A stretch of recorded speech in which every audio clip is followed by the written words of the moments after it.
Welcome to this journey toward 2025, a journey undertaken by governments, employers' organizations, workers' organizations, civil society, and the community at large. All of us moving towards the same destination to put an end to child labor in all its forms in Latin America and the Caribbean. Today,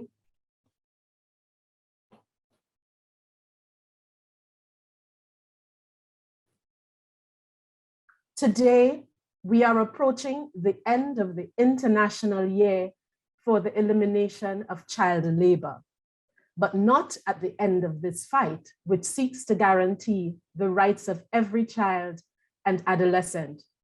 It is not just about 1 year, but about a future without child labor. My name is Risel Melville, and I am speaking to you from the ILO Office for the Caribbean and on behalf of the Regional Initiative, Latin America and the Caribbean Free of Child Labor. And it is a pleasure to join you at this event. To act, to inspire, and to scale up are the three pillars that have marked the path this year. You who follow us in this transmission can now join us in this continuing quest by sharing this event on social networks with the hashtag Without Child Labor. Before we begin, we remind you that you can follow this meeting in English, French, Portuguese, and Spanish by selecting the language of your choice at the bottom of your Zoom screens. We would like to thank our panelists for selecting the channel corresponding to the language in which they will be speaking before their interventions, as well as for speaking slowly to facilitate the interpreters.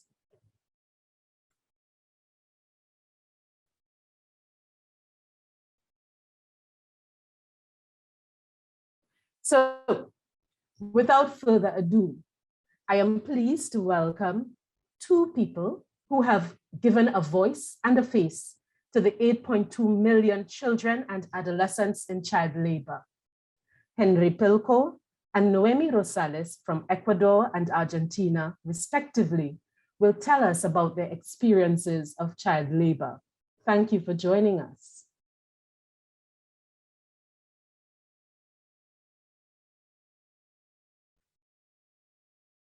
Henry, it's good to see you.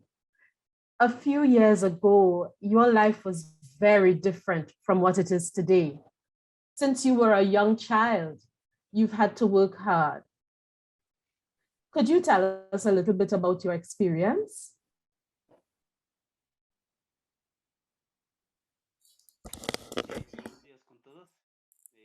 Good morning, everyone. From Ecuador, my name is Henry Pilco. I started working since I was about 5 years old. I worked and sold a lot of products. Back then, sweets, fruits, windshield cleaner, and several activities that were dangerous just by the fact of being out in the streets, the fact that I was a child and I was not able to enjoy my childhood as any other child should. But I come from a very humble family,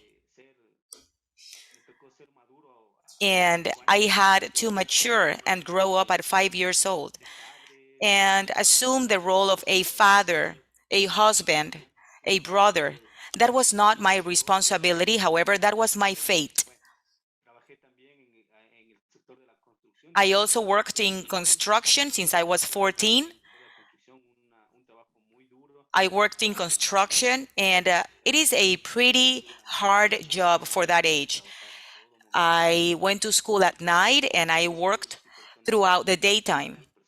And during that time frame, I met all sorts of people, good people, bad people, people that really helped me to move forward, people that rejected me only because I was poor.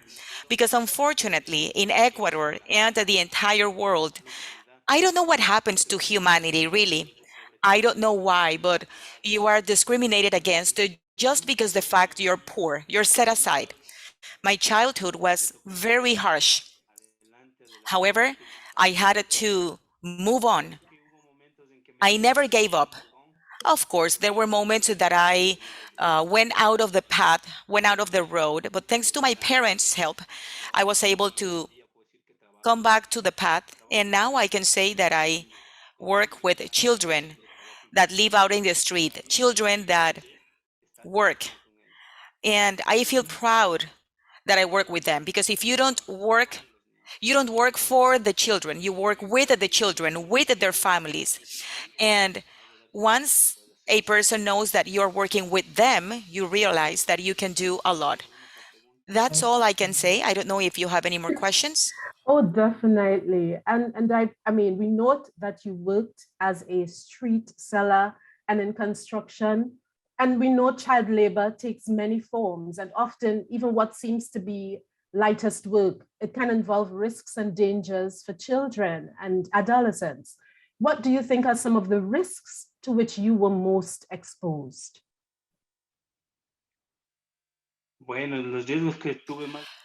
Well, the risks to which I was most exposed is falling in the criminal world, the drugs. I was constantly in danger just because of the fact that there were gangs, there was child exploitation.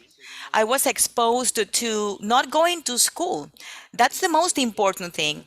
I did not have the opportunities to continue going to school because the street wears you out. You don't have enough time to go to school, to study, to learn. Your life now is only about work. It's not about education. That was the risk. Mm, I wow. was at risk of dying because a lot of people, a lot of friends that are no longer here, they died or they are in jail. So I can say that I was freed of that. Of course, you make your decision, but you missed on that phase of your childhood, and because of that, you deviate and you lose path. I thank Indeed. God, I thank my family, and that's the reason why I do what I do. I work with an NGO and I work with children. Thank you for those insights, Henry. I noted when you spoke, you said that you went to school at night.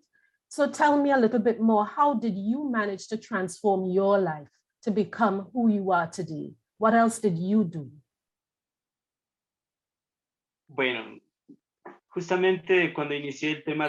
Well, I went to school as usual, but when I entered the educational system, when I started high school, I was forced to work during the daytime from 7 a.m. all the way through 5 p.m., and then I would run to school. However, how did I transform? How did I change my life? There was a great number of people. When I was 11, I met people that invited me to be part of an institution that worked on education on child labor. The program name was a PM, as in mom, T like Tom, PMT. And I was able to meet wonderful people. Nubia Taipe, Alonso Shingley, they were my educators, my promoters back then. And they gave me other options. They offered me different ways of thinking. And I can say that being in a space like PMT really opened up different life opportunities for me. I did not only have one path, I had several paths. And I was able to choose from right and wrong. And I can say nowadays that I work with them. I was able to see them after 10 or 11 years, and now we work together in the same project to eradicate child labor. I work with them, I work with the children out in the street. We work with about 110 or 120 children, and I see myself in those children. I am part of each one of them. I can see myself on them. And that gives me the satisfaction to continue doing big things. The satisfaction, for example, when I was a child, people did a lot of things for me. Now I can do the same for them. And I know that I can change the lives of many of them. I have done so and I will continue doing so until God allows me to do that because I love what I do. I love helping people. I love working with the children, with families. It's the most wonderful thing that has happened in my life. With the help of God, of course. And because of that, I can say that these people that came into my life were a key part to change my life into what I have now. Oh, wow. Excellent. We know that it's very important that in this journey, others must contribute and must give a helping hand. So, Henry, as we head to the 5th Global Conference on Child Labor, what message would you like us to take to that global forum?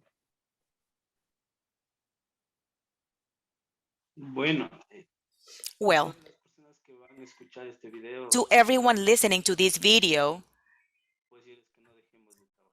in the 5th Global Conference, let us not stop working for children because these children need us. We do not need them, they need us.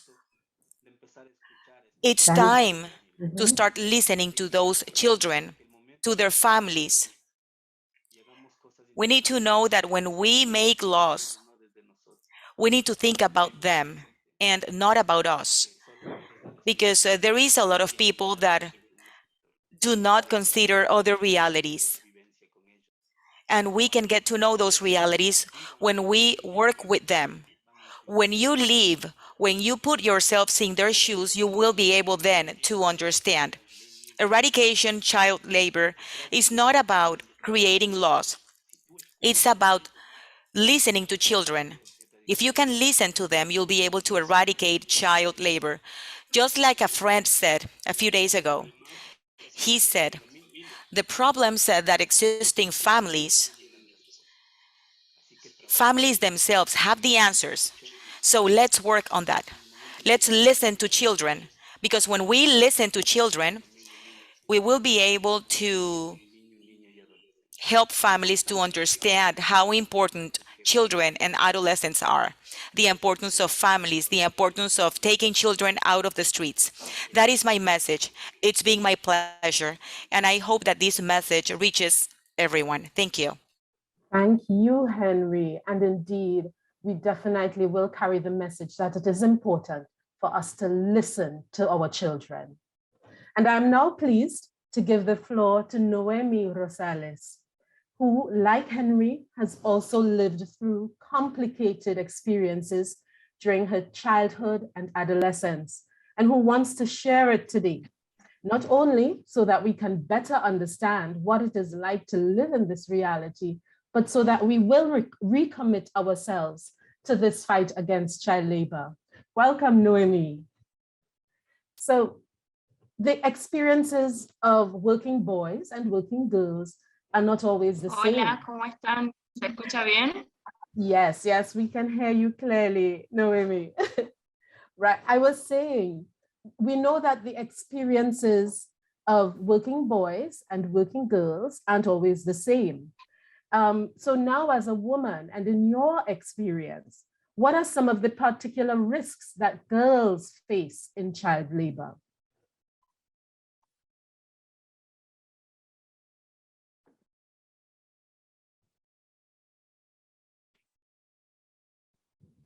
Yo creo que las mujeres, I believe that as women, we tend to face more risk. We tend to be more exposed to abuse and harassment. Men, they also experience this situation, but usually women are the ones that are facing this type of situations. Okay, so we're coming to the present. What difference do you think there is between a woman who was a child laborer, who had that experience, and another woman who didn't have that experience? What would you say is the difference between those two kinds of persons? Y yo creo que la diferencia es I que, believe that the difference, no sé, una mujer que fue I don't know, would trabajadora be infantil y una que fue trabajadora child labor doméstica worker que no lo fue, and another one creo que that las was not able oportunidades, to el do that, acercamiento, experience different la opportunities, posición, their thoughts, las positions. cosas, ¿no? Que por ahí uno cuando es trabajador And infantil se le whenever pasan you are a muchas veces child por el labor simple hecho de worker, que a veces no tenés otra opción sometimes you don't have any trabajar additional option para comer, than to work in order to no, eat. no podés hacer otra cosa. En cambio, You si una cannot do persona anything else tiene than la that. posibilidad So a person that has the possibility de no haber trabajado of a temprana not edad, working aprende at an otras early cosas, age will learn aprovecha additional otras things, oportunidades. will take other opportunities. Thank you, Noemi. Indeed, we know the psychological impact of child labor extends sometimes beyond the existing generation. So I want to find out from you, how have you managed to transform your life to be who you are today?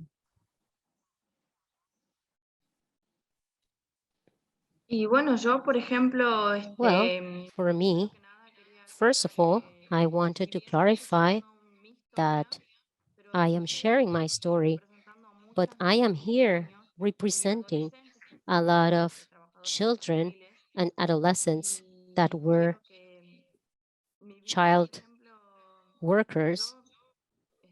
yo en el transcurso de mi vida y de mi And camino throughout my life, me encontré una organización que es I Crecer was able Juntos to find y a an partir de eso organization yo empecé a ver called las cosas de Crecer otra manera. Juntos. Por ejemplo, como les From decía that recién a quienes perspective, hice la I was formación, able to see cuando sos things in a niña different y manner. salís a trabajar a temprana edad y estás mucho tiempo When fuera de you are a casa, girl estás muy expuesta and you are al working at consumo, an early age, you're a very la exposed prostitución of the probably y substance abuse, eso, digamos, ¿no? prostitution, No sé, estoy un poco nerviosa, and those disculpen. things. I don't know. I apologize. I'm a little bit nervous.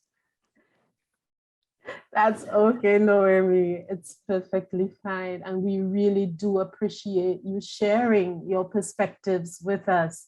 So, as we are heading towards the fifth global conference, I'd like you to tell me, what message would you like us to take to our stakeholders at that conference?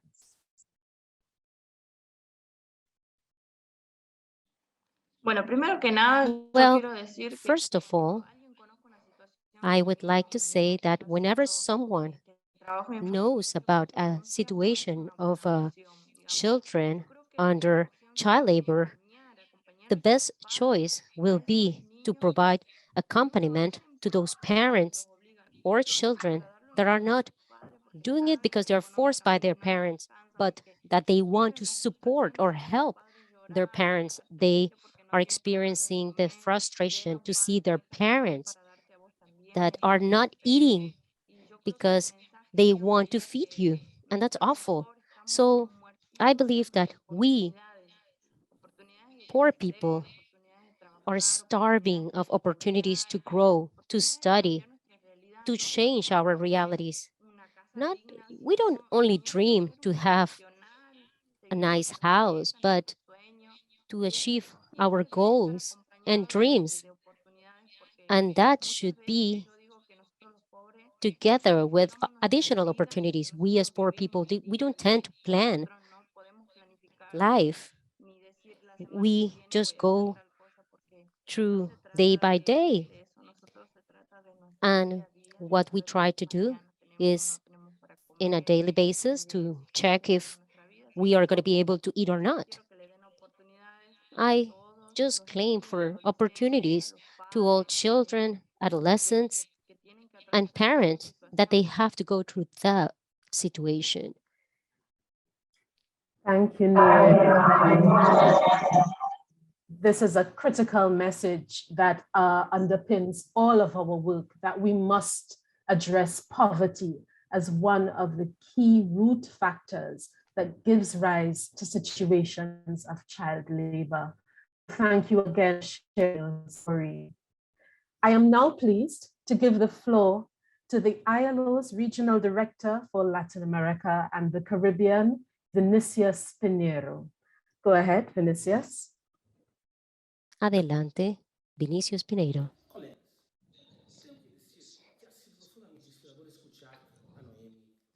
Colleagues, it's been such a pleasure to hear from Noemi and Henry. And we have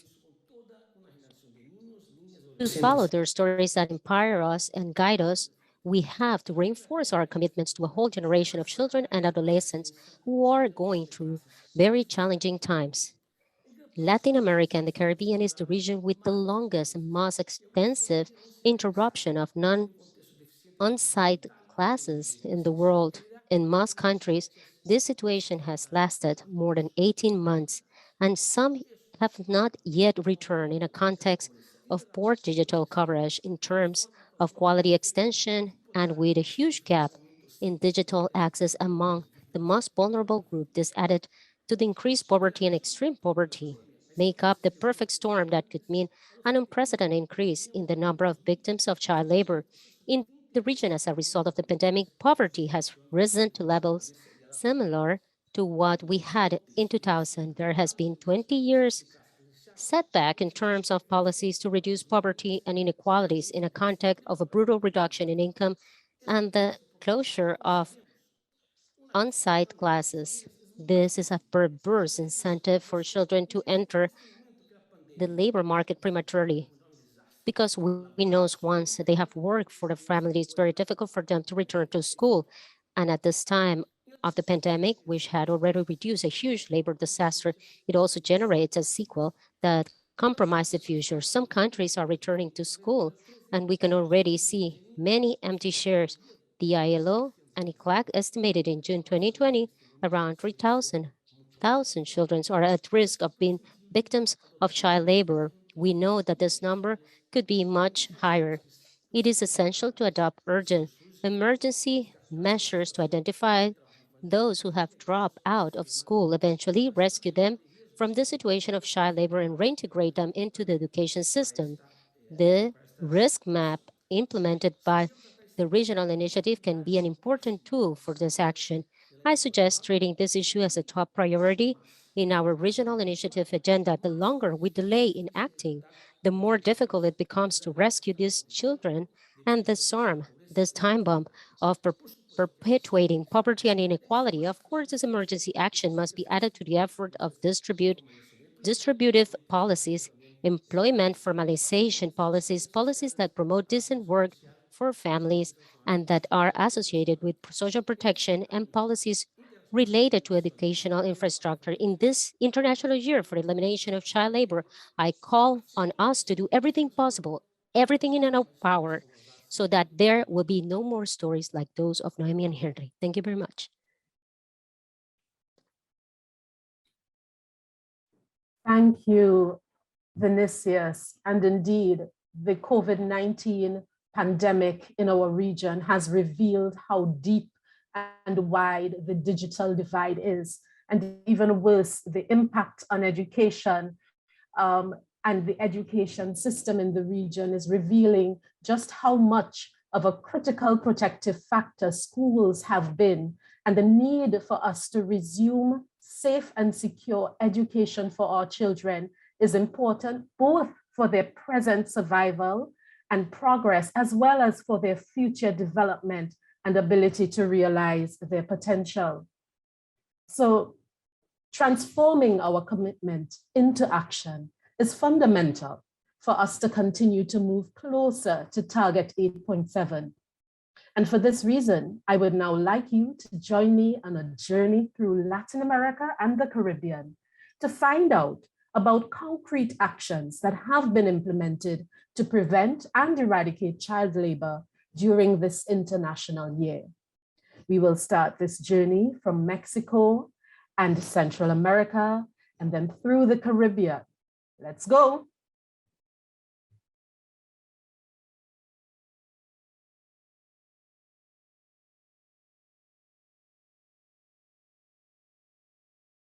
La Unión Nacional de The National Trabajadores. Union of Workers of Mexico, aware that the COVID-19 has resulted in an increase in school dropouts and with it the child population in labor occupations, we express our commitment to redouble our efforts to achieve Target 8.7 of the Sustainable Development Goals for a region free of child labor.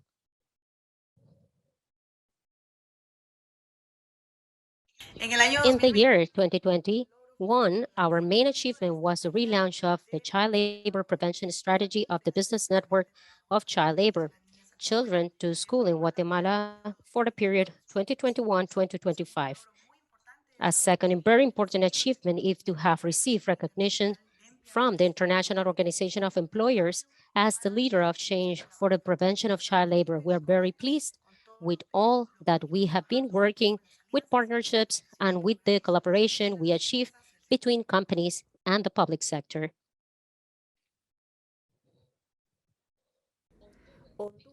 Honduras, in 2021, built and approved the roadmap for the elimination of child labor in all its forms, reformed the regulations on permitted adolescent labor. In 2021, Honduras built the strategy of the National Child Labor Compliance Seal, with which companies will be able to establish themselves free of child labor.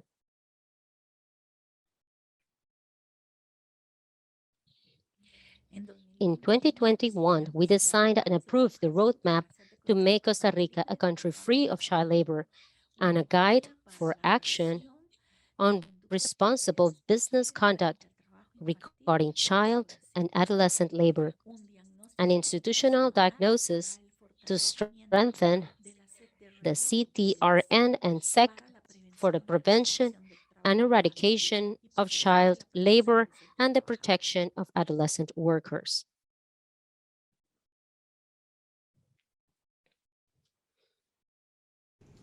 One of the main achievements in the field of child labor is the empowerment of local governments, as well as the scholarship system to help young people and children in this situation and to be able to enter the educational system in conjunction with civil society, trade unions, and private enterprise. The tripartite system against child labor in Panama turns out to be a success.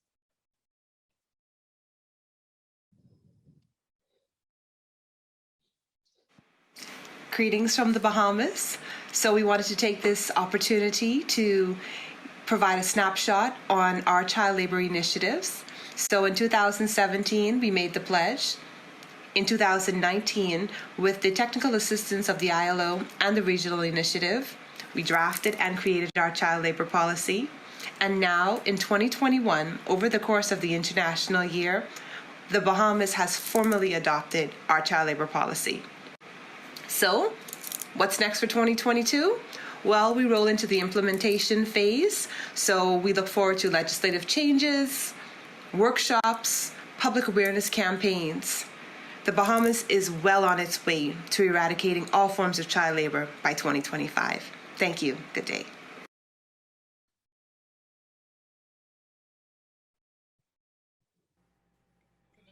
Trinidad and Tobago focused on raising awareness about child labor. We ran a sustained social media campaign throughout the year, ending with a video monologue competition in November. We commenced development of a light and hazardous work list, establishing draft protocols for interagency cooperation, and sourced training for labor inspectors. We plan to continue our activities and also intensify our efforts next year.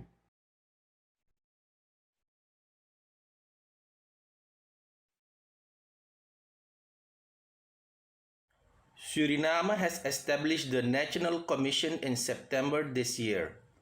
The Commission has started implementing the National Action Plan in 2021 by adopting the 14 months action plan till December 2022.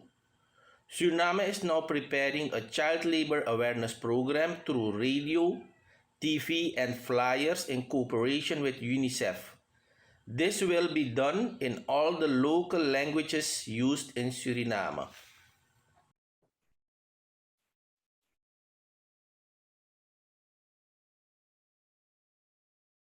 En 2021, Colombia continuará implementando de manera contundente la política pública para la prevención y erradicación del trabajo infantil y la protección integral al adolescente trabajador, enfocada en el fortalecimiento institucional y la realización de diagnósticos de focalización en zonas de influencia del trabajo infantil. De manera complementaria, se realiza la difusión de la campaña para la prevención y erradicación del trabajo infantil y protección del trabajo adolescente a través de piezas comunicativas. La suma de esfuerzos institucionales ha permitido la disminución de la tasa de trabajo infantil de 5.4 en 2019 a 4.9 en 2020, de acuerdo al último reporte del DANE.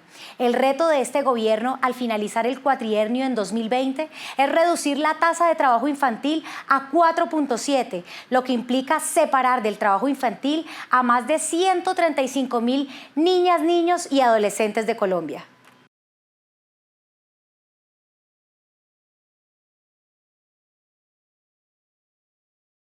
En este año 2021, año declarado por la Asamblea General de las Naciones Unidas como el Año Internacional de Eliminación del Trabajo Infantil, el Ministerio del Trabajo del Ecuador ha fomentado y fortalecido su intervención a través del diálogo social para la implementación de políticas públicas integrales que garanticen el ejercicio Social dialogue for the implementation of comprehensive public policies that guarantee the exercise of rights of children and adolescents involved in this problem, promoting employability and inspire to protect, respect, and remedy the rights of children and adolescents in child labor. Hello, greetings to all Latin America. In 2021, Brazil strengthened its social protection system, especially the unique system of social assistance, and within them, the Child Labor Eradication Program that makes monetary transfer, social work with families, and socio-educational actions for children and adolescents in child labor situations. We hope that in 2022, we can strengthen our actions and completely eradicate all forms of child labor in our country. Thank you. In 2021, Brazil, the Labor Inspectorate, developed new methodologies for actions based on an integrated approach and strategy among the different social actors to promote the sustainable reduction of child labor in informal activities, ensuring the fundamental rights and guarantees of children and adolescents and transforming realities.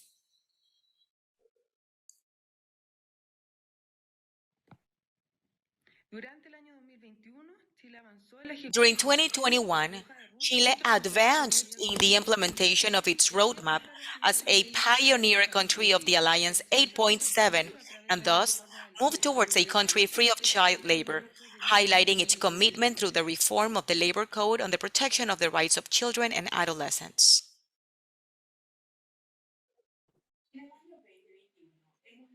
In 2021, we have managed to advance in the effective implementation of Monitora 8.7 to the National Strategy for the Prevention and Eradication of Child Labor and the Protection of Adolescent Labor. At the same time, we have implemented Phase 1 of IVTI. We are sure that this is the right path to achieve a Paraguay without child labor.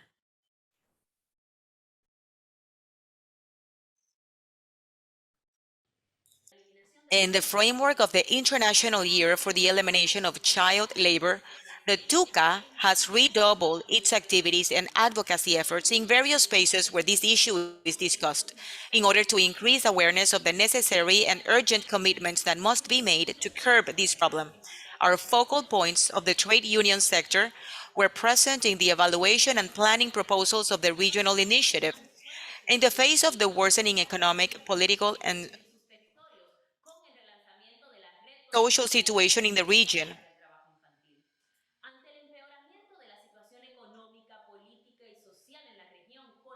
due to the pandemic and the neoliberal policies, the trade union movement of the Americas is consolidating and raising its voice to achieve goal 8.7 of SDGs and put an end to child labor.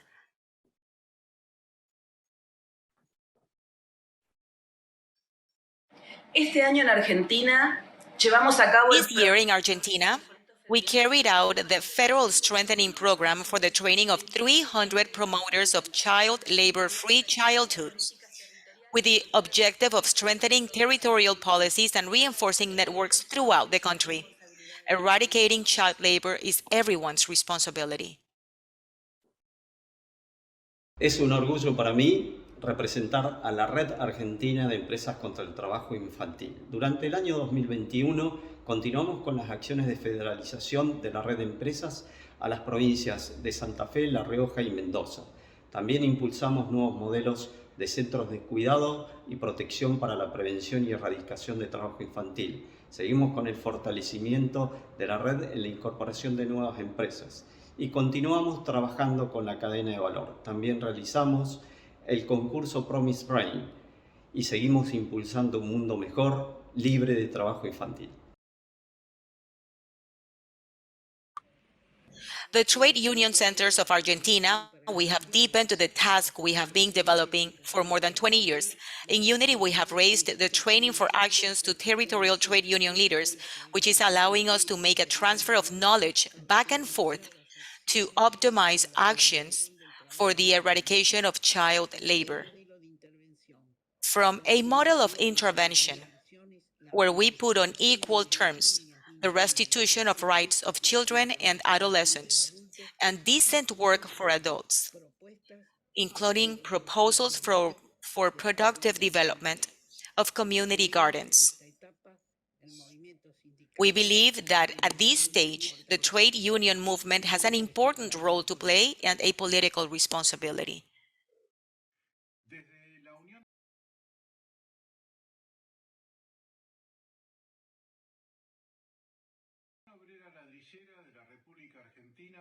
From the Unión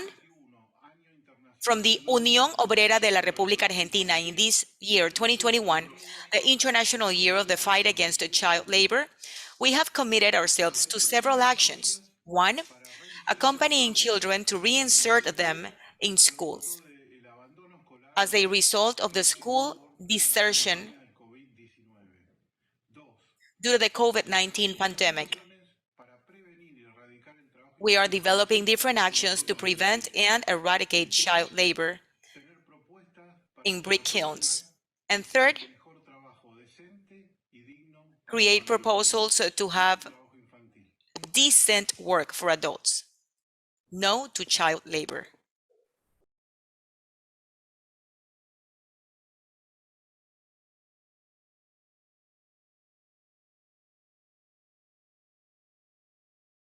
And thank you all for sharing and inspiring us. Through your actions, we've seen that work is going on to address policy, legislation, social protection, capacity building, and institutional strengthening. And certainly one of the phrases that stands out most, eradicating child labor is everybody's responsibility. Now, on the path to our objectives, there are always risks, some of them less visible than others. In child labor, one of them is migration of unaccompanied children and teenagers. Labor migration typically brings with it threefold potential for sustainable development. It multiplies opportunities in the countries of destination, it generates benefits in the countries of origin, and it can enrich the human and cultural capital in our communities. However, migration does not always take place under the desired conditions. And there is a type of migration that is still characterized by harsh circumstances and inequality. Migration without rights. I would like to invite you to watch a video that is part of the campaign Migrating Without Rights Cuts Short Your Dreams, which has been promoted by the Regional Initiative Latin America and the Caribbean Free of Child Labor, and which is based on the educational TV series Loma Verde. Let's watch it together. Llegó el momento de irnos, pensando en mi familia. Son muchas muchas noches en vigilia. Incertidumbre me come por dentro, de no saber ni el lugar en el cual yo me encuentro. Buscando una vida mejor, salí de casa, esta es la vida del mojado, sin saber lo que pasa. No es fácil, aquí solo Dios sabe si llegamos al otro lado o si nos quedamos. Llegamos al famoso río Suchiate, la frontera. We arrived to the famous Suchiate River, the border on the other side of Mexico. For those who have papers, they pass over the bridge. For us and everyone else, it is down the river below. Now I understand why they call us wetbacks.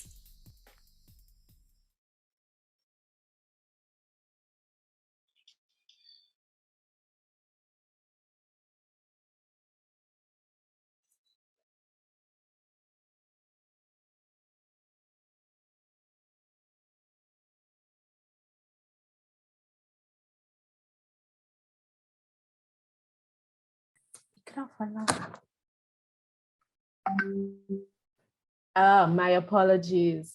My mute button was stuck for a bit. So I was sharing that one of the phrases that I captured from that heart-rending video was the simple statement, looking for a better life, we left home.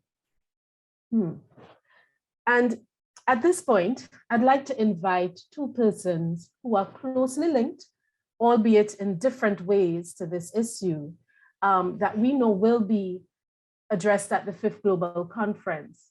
And I'd like to invite the first person who is very dear to the agency and to the regional initiative because she has dedicated many years to this cause.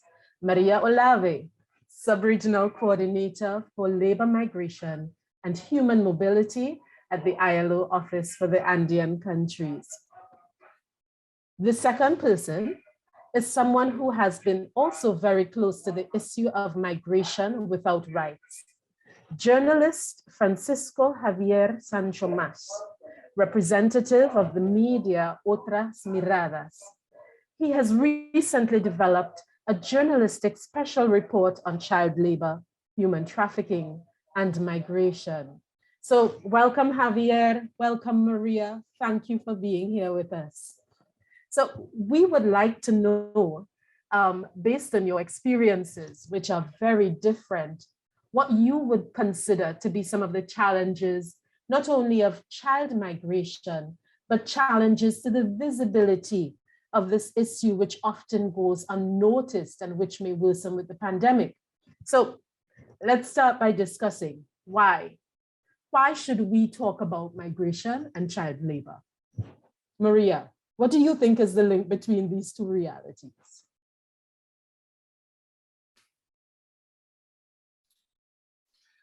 Hola, Rizel. Hello, Rizal. It's such a pleasure to be here in this space. I'm so thankful for this opportunity that you're giving me to share a little bit more from migration labor perspective. It's such a pleasure also to see Javier, and I congratulate the work of Otras Miradas that through its products, we can see it from different perspectives and voices. I would like to share a more general aspect. Migration, displacement, and child labor, it comes from the characteristics of migration. As you said before, you expect that countries and social actors could help for an organized, safe, and secure migration. But what we have seen in our region are massive displacement that could be considered as forced displacement, because those who are displacing, they are running away from situations in their country of origin that are not allowing them to develop that project or plan of life for their families. And it could be related to environmental issues, violence and security, absence of opportunity. And that type of migration, it also opened doors to a specific risk of child labor. And for instance, what happened to these adult or legal age working people that are displacing from one country to another? They are usually in an irregular situation from the host countries or the countries that they are transiting. They are not able to present their documentation. It's a movement that it's not only about staying in one single place, but they tend to displace through different countries. And there is a difference too of this movement from origin. It's not only origin to destination, but it's origin, transit, and destination. We have seen continuous returns and continuous movements. So that lack of documentation of adults or legal age working groups affect those family groups. It limits the access to other protection schemes. It's also related to the quality of employment, to means to create income that they can access, sometimes are unstable and inadequate. We don't have talent in those groups. We have capabilities that we are not able to use them in the labor market or host countries or transit countries. So there are situations of labor displacement due to that inadequacy, starting from that knowledge and capability. Those settings of migrations are reflected on risk factors for children, because the identification models that are part of the regional initiative have applied. They reveal that if there are more probability that if the head of the household it's not able to get adequate job, then it will impact his family. The topic of households, of these families that are displacing, it also impacts with more risk or increase the risk of child labor. Those trends and migration movement defined the profile of child labor. All these experiences that we have heard from Mexico to Argentina and Uruguay, successful, committed, that show the capability of respond of the countries should be integrated with more emphasis this initiative of displacement and mobility, because we do have answers, but we need to adapt it to these profiles of population, families, children that are in our territory and that are moving inside and outside of their countries. And that's a crucial challenge. We know how to do it, but we need to introduce certain variable to respond to this new profile of child labor that is bringing this migration that we are experiencing in countries of the region. Thank you so much for that in-depth contextual information, Maria. And indeed, when we consider the vulnerability factors or risk factors for child labor that the model, the child labor risk model has identified, we see many of them being aggravated or created in the case of the forced migration or forced displacement, as you mentioned. And Javier, just to bring you into the conversation a bit, do you think this link, the link between child labor and migration, is visible? Do you think it is present in the media and in our political agendas?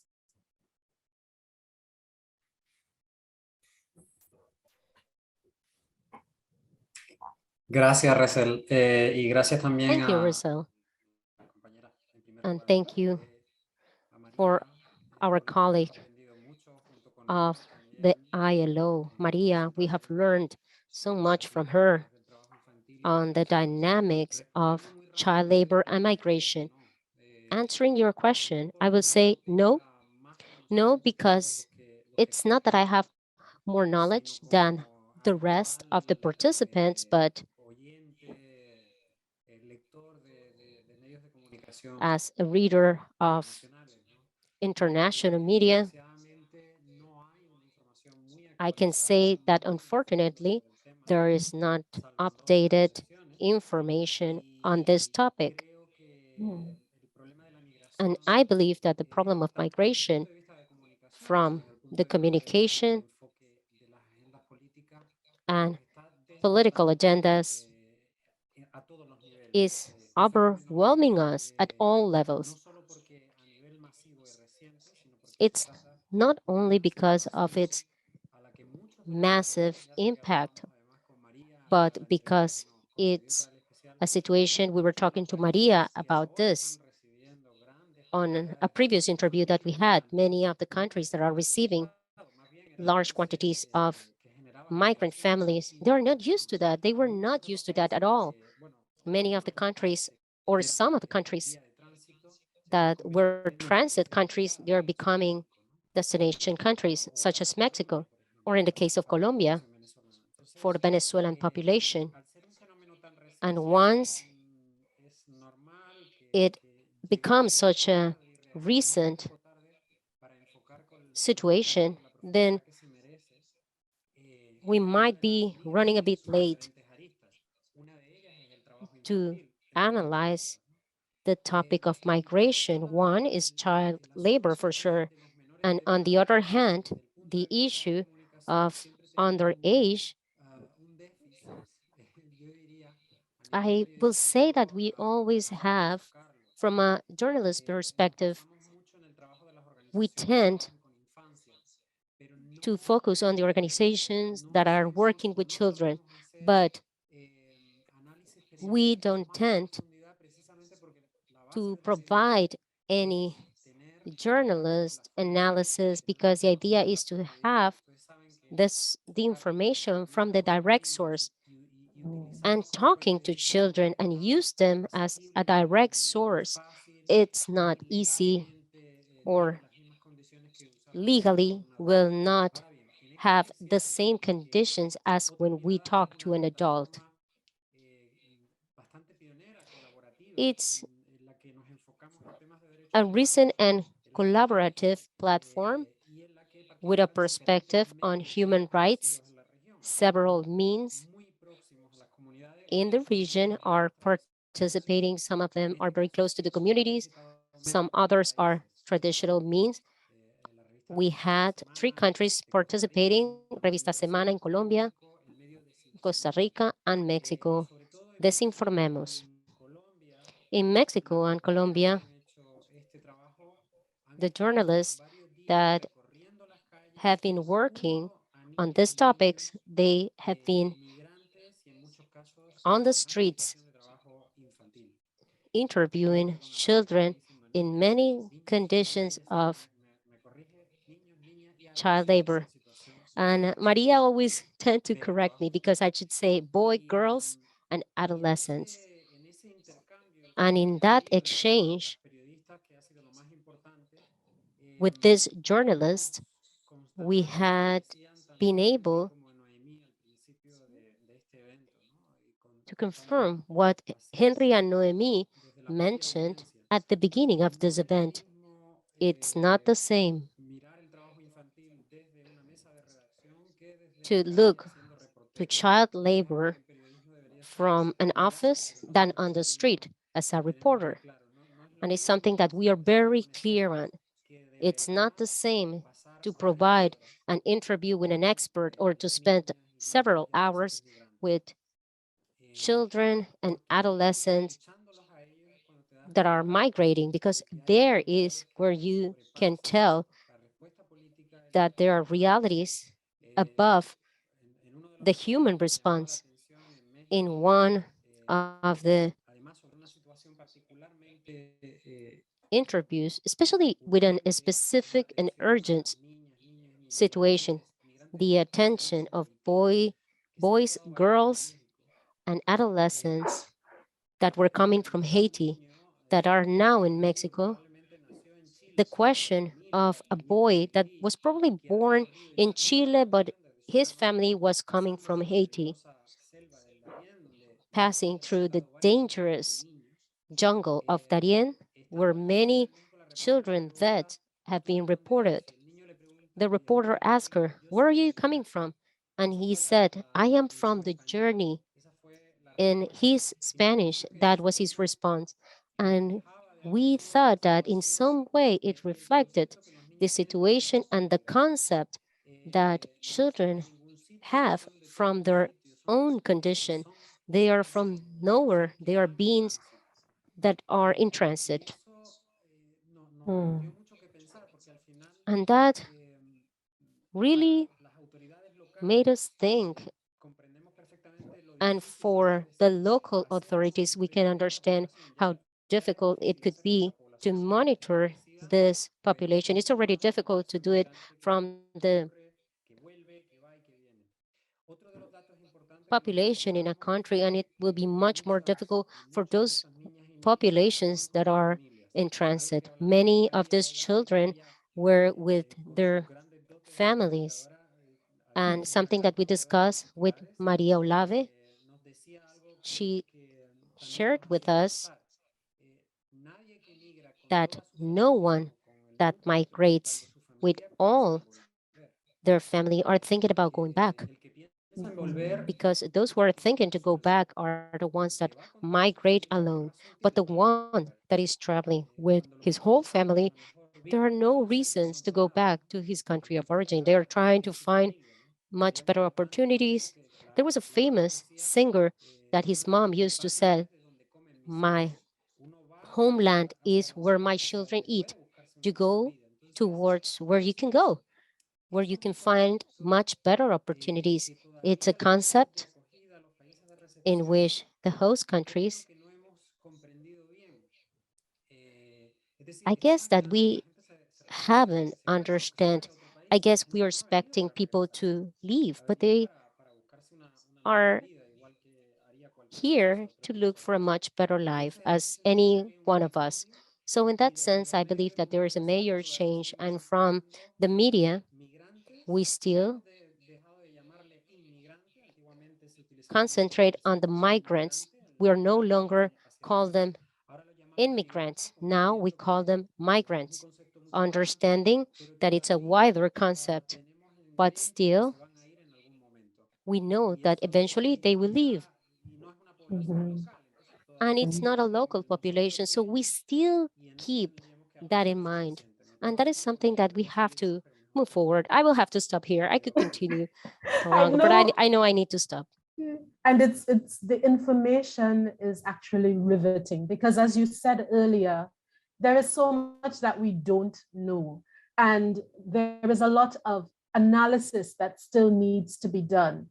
But then the question is, sometimes we have to depart from what do we know? What do we know about accompanied and unaccompanied child migration? Maria, would you be able to share with us some of the most relevant facts and figures about this phenomenon? ¿Te refieres a información que tengamos disponible de lo que Sí. sabemos? Are you referring to available data, what we know? I believe that, okay, we must think on the kind of migration. When we speak about migration, displacement, and people on mobility in Latin America, it is almost impossible to do it if we do not include the Venezuelan displacement. So in that sense, what we have gathered in the region is information about this group characteristics. We are also gathering information on mixed flows. Now you can see that trends on migration, just like Javier mentioned, I mean, I leave and I arrive to a place and I establish myself with my family, but there's also people that arrive to a place and then move again to establish in a different place. So it's a mix of people. In Darien, in Colombia, for example, our members from the regional initiative in Colombia know that pretty well because this is their day-to-day life. Same thing happens in Panama. There is a mixture of nationalities. There are extra-regional and intra-regional groups, and maybe we have less information about the mixed flows and the Haitian displacement or the displacement of people coming from outside. But if we use as a reference the Venezuelan case, I would say that it's about 1.5 million children and adolescents are part of that group. That's about 1 out of every 4. And one of the things that the fight against the child labor taught us is that in order to act, you must know. You cannot design on policies because you believe something. You need data, okay? You don't need data to just talk about the gaps and the accomplishments for the government. It's not about that. It's about getting data, official data, reliable data, so we can act in a more accurate way. The work on child labor already showed that 20 years ago, and we carried out important efforts. Now we must introduce this variant, this variable of migration, mobility, and displacement so the data is complete. We must focus a little bit more on the picture, on the big picture, so we can get to know it and act, so we can adapt. And there are very challenging questions for us. The issue of girls and adolescents and hazardous waste and criminal waste. So this is a more exposed group. Or gender-based violence for adult women, for young women that are in the process of migration. You know this duality, okay, girl, woman. And we must protect this duality. We must ensure their rights. Access to employment, the factors of discrimination that already exist wherever they arrive or wherever they settle or wherever they move. This is extremely important in order to advance in solutions.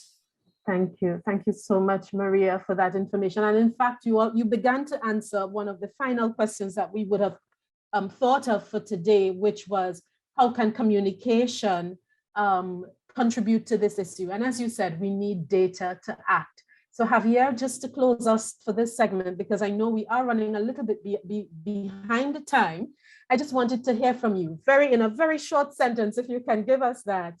What is one of the things that you plan to do as a journalist moving forward? How are you going to contribute to communication that can be impactful in creating change on this issue? I want to hear from you, thanks.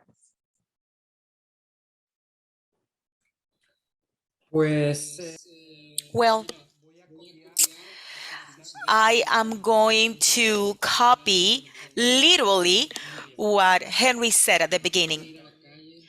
We need to go out to the streets. Journalists have to be out in the streets.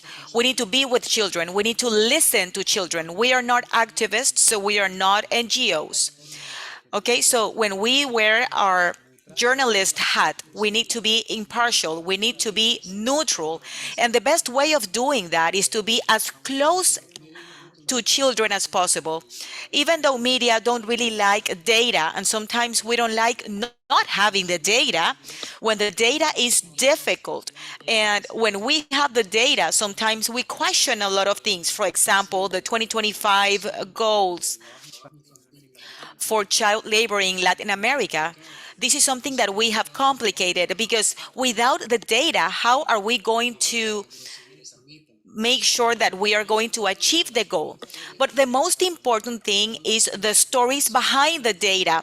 The media is responsible to inform, and give the importance to the story of each one of these children that we can interview in the streets of our countries, of our region, children that are migrating or are living a situation of risk of child labor, because these stories at the end are what we leave behind. These stories will help us to mobilize and move. Thank you so much, Henry. Sorry, Javier. As you said, Henry, it brought him back to mind. Thank you, Javier. Thank you, Maria. This really was insightful. And as we continue on our next stop on this road to 2025, the 5th Global Conference that's going to be held in South Africa next year, I would like to invite Ana Lopez of the Technical Secretariat of the Regional Initiative, Latin America and the Caribbean, Free of Child Labor, to take the floor. Thank you, Ana. Go ahead. Muchas gracias, Ruisel. Thank you, Rizal. Hello, everyone, and I would like to greet all the people who follow us virtually, and I would like especially to thank the focal points in this journey, and I would like to thank Maria and Javier. It is a pleasure, and everything that you are contributing is extremely helpful. We always fall short on time, but I would like to especially thank Noemi and Henry for joining us in this regional event. Their interventions have shown us how child labor can have an impact on people's lives. But also, and this is very important, what elements, both in their environment and in themselves, have been key for them to become young leaders committed to the prevention of child labor, who contribute from their advocacy spaces to achieve target 8.7. Now, this is the last month of the International Year for the Elimination of Child Labor, and it is up to us to make a link with the 5th Global Conference on Child Labor, to be hosted in South Africa in May 2022. The global conference will give continuity to everything that has taken place this year and will allow us to keep the prevention and eradication of child labor on the political agenda of the recovery from this pandemic. In 2022, we'll be 3 years away from measuring target 8.7 of the 2030 agenda. And the challenge is even greater than before the pandemic. We are going to have to make extraordinary efforts to make progress on global and national commitments. And we know that to do so, we must make progress not only on other SDGs, 8 targets related to decent work for adults, but on at least 35 other SDG targets, with an even greater focus on those related to education, poverty, inequalities, and migration, that, as we know, have had an important impact in this pandemic. We began this international year in the region with commitments expressed in the first person by 3 heads of state, as well as ministers and senior representatives of employers, workers, organizations. Throughout the year, there have been dozens, or rather hundreds, of activities and actions, which have also multiplied thanks to the virtual world, and which demonstrate the proactivity of social actors in the region. At the commemoration of the World Day Against Child Labor in June, in addition to having new statistics for the world and for the region, once again we showed that the region has a lot to say, but that at the same time it requires new strategies and greater resources to preserve the progress and face the impact of this pandemic. We have managed to bring together public officials from different sectors, the social actors, the civil society, youth organizations, United Nations agencies, and partners of the regional initiative in this 365-day journey of advocacy and the visibility of a violation of rights, in which each institution, organization, and person has a responsibility that has been said throughout the day. The ownership of the rights of children and adolescents corresponds on our side with various obligations on which we are holders and that therefore we must comply with. All these must be reflected in the next steps, in the results of the Fifth World Conference, the regional consultation in preparation for the conference, which took place in November, identified those priorities that the region considers should be addressed and which are in line with the new strategy of the regional initiative. Among those priorities, everything related to education and equal access conditions, job training for adolescents and young people, and employability were highlighted. In short, the future of work, which is their future of work, and we cannot forget that. But priority was also given to decent work for adults and policies to formalize employment, as well as addressing prevention and risk in supply chains. The extension of social protection, the need for which has been highlighted by this pandemic, was also included. Of course, strengthening social dialogue and expanding shared learning, which is a practice within the framework of the regional initiative. The need to advance in the inclusion of the gender approach was also highlighted, as was the urgent need to better address the worst forms of child labor, one of the risks in the migration process. Just to mention some of the issues raised, among which the MIRTI and the need for the territorialization of policies and their enforcement were also mentioned. We have to reinforce our commitment to a whole generation of children and adolescents who are experiencing unprecedented moments of interruption in education and precariousness in their families, with all the impact this may have on their possibilities for development. We must be more precise, more efficient, because in addition, as we already published in 2018 research, the numbers are clear. The eradication of child labor is an investment with great benefits. The region has a lot to offer at the Fifth World Conference to come out of it strengthened and with clear answers to children and adolescents. As Henry said, with children, we need to work together. And just like Noemi mentioned, we need to focus on girls and adolescents. As we have reiterated throughout the year, now more than ever, we must transform our commitment into action, our work into results, our ideas into innovations, and into effective and immediate responses if we want to emerge from this crisis with fairer and more resilient societies. Thank you very much for your attention. Thank you to the members of the regional initiatives, and thank to everyone that participated in this event for your daily commitment to put an end to child labor. Thank you. And thank you, Anna. Thank you again for those very clear and instructive words as we move forward into 2022 and as we all prepare our inputs for the 5th Global Conference on Child Labor. And so to close this event with a special and inspiring finale, we have with us voices from different areas of the public sphere committed to the fight against child labor.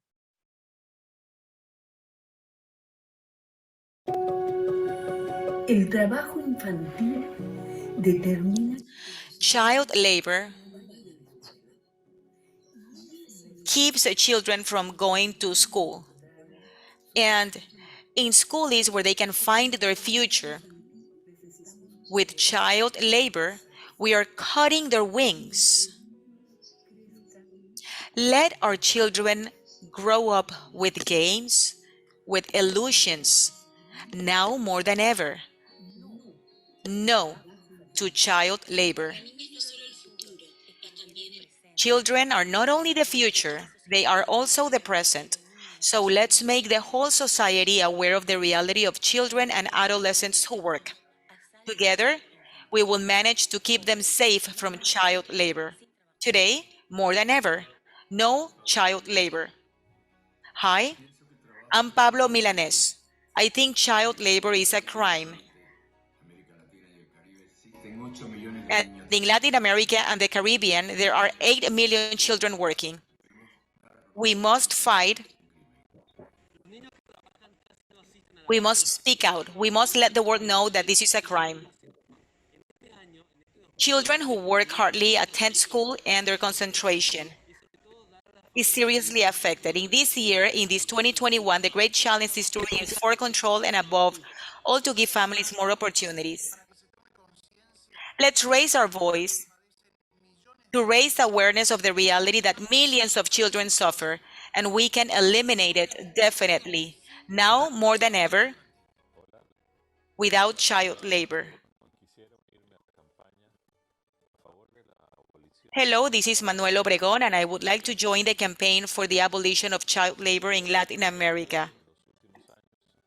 Although a great deal of work has been done in recent years, there are still more than 8 million children and adolescents who have lost their rights because of child labor.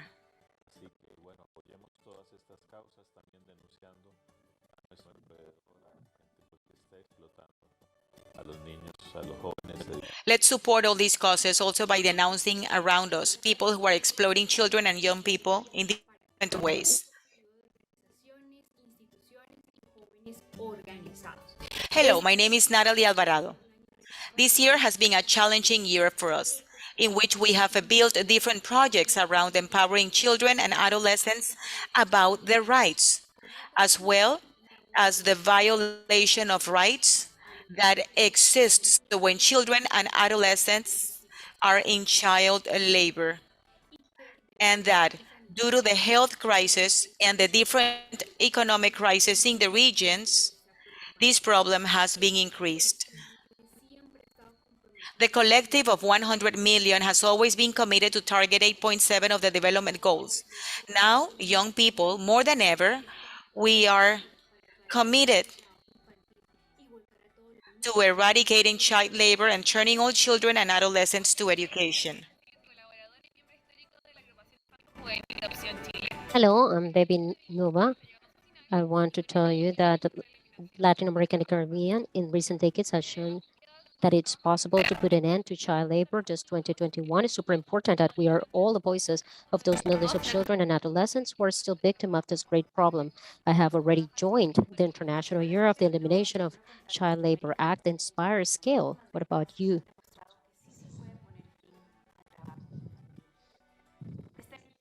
Hello, from Dominican Republic. I'm Mili Quesada. 8.2 million children and adolescents continue to work in the region. Let's continue our effort to work. Yo ya me sumé al Año Internacional para la Eliminación del Trabajo Infantil. Actuar, inspirar y escalar. ¿Y vos? Hello, from the Dominican Republic. I'm Mili Quesada. 8.2 million children and adolescents continue to work in the region. Let's continue our effort to work so that there's no 1 year of effort, but a future without child labor. We prepare to conclude. We want to thank each and every one of you who joined us today. Putting an end to child labor is, in short, an urgent and necessary human commitment in which we all have a responsibility. As we said at the beginning, the goal is to achieve a future without child labor. And today, we hope that you, just as we are going to, will leave with renewed commitments to travel this last stretch that remains toward the fulfillment of Target 8.7. A future without child labor is built from today, here and now. Thank you all very much.